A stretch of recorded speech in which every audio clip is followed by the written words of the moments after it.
tuulada Deri Godle oo hoos timaada degmada berbera kuna taala wadada u dhaxaysa berbera iyo Hargeysa ayaa waxa ku dhuftay roob watay dabaylo xoogan halkaasina waxa uu khasaare u geystay roobkaasi dugsigii hoose dhexe ee tuuladaasi iyo waliba ilaa 15 guri oo badnaa sandaqado haddaba waxa isla markiiba goobtaasi maamulka gobolka saaxil u direen oo booqday isduwayaasha wasaaradaha arrimaha bulshada iyo barakacayaasha waxaan u nimid maamulkii gobolka ayaana soo diray inaanu qiimeyn soo qaadno khasaaraha ka dhacay meesha fariilaha alxamdu mar haddii aan khasaare dad aanu jirin adduunyo waa la helaa marka anagu guud ahaan saddexdan hay'adood ee wasaaradda shaqada iyo arrimaha bulshada hay'adda qaxoontiga iyo barakacayaasha iyo taliyaha howlgelinta ciidanka bilayska intaas ku wada soconay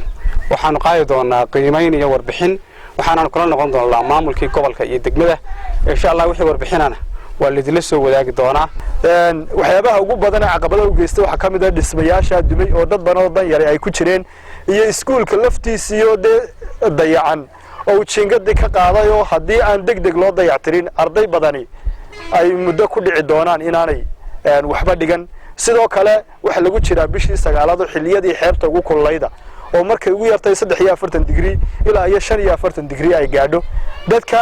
ay ka dumeen guryuhu ama wixii ay ku gabanayeen ama ay dhismayaashoodu ka dumeen iyaga laftooda saameyn weyn bay ku yeelanaysaa meesha ay qorraxda kaga gabanayeen ayay taasina insha Allah bismillaahi kariim dib weyn ku keeni doontaa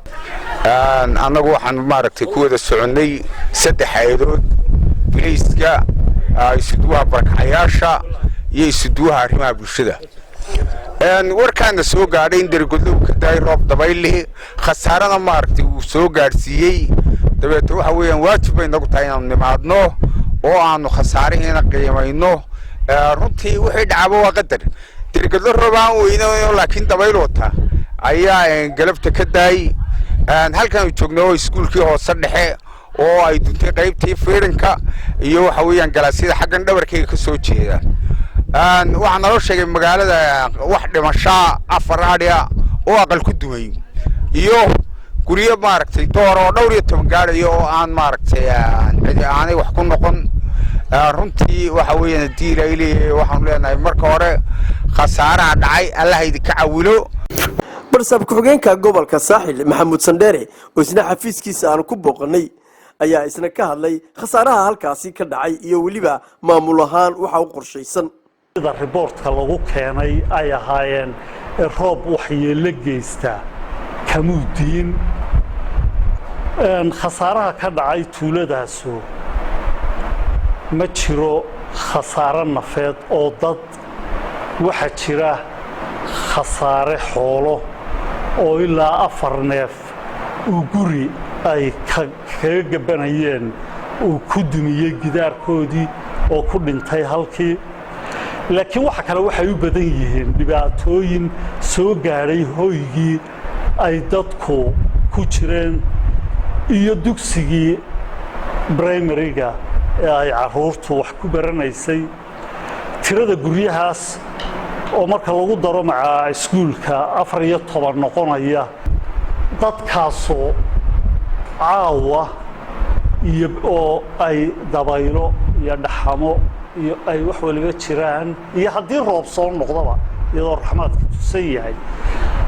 ay banaanka u yaalaan wixii guryuhu ay ka burbureen waxa haddana ka sii daran iyadoo xeebtii saaran Deri Godle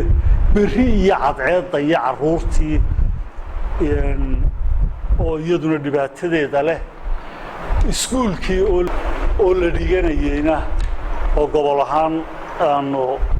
maanta guud ahaan la wada furay dugsiyada gobolka in ay aroorta iyaguna meel ay galaan aanay haynin runtii imika waxaanu halkan idinku siinaynaa qadarka dhibaatada ee uu raxmaadkaas u geystay iyo dabaysha wada socotay laakiin se gobol ahaan iyo maamul ahaan iyo maamulkii degmaduba waxaanu jecel lahay inaanu berri aroorta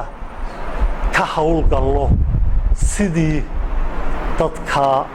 iyo dhibaatada meesha ka dhacday wax looga qaban lahaa Yaasiin Jaamac Ali telefishinka caalamiga ah ee Bulsha TV magaalada Berbera.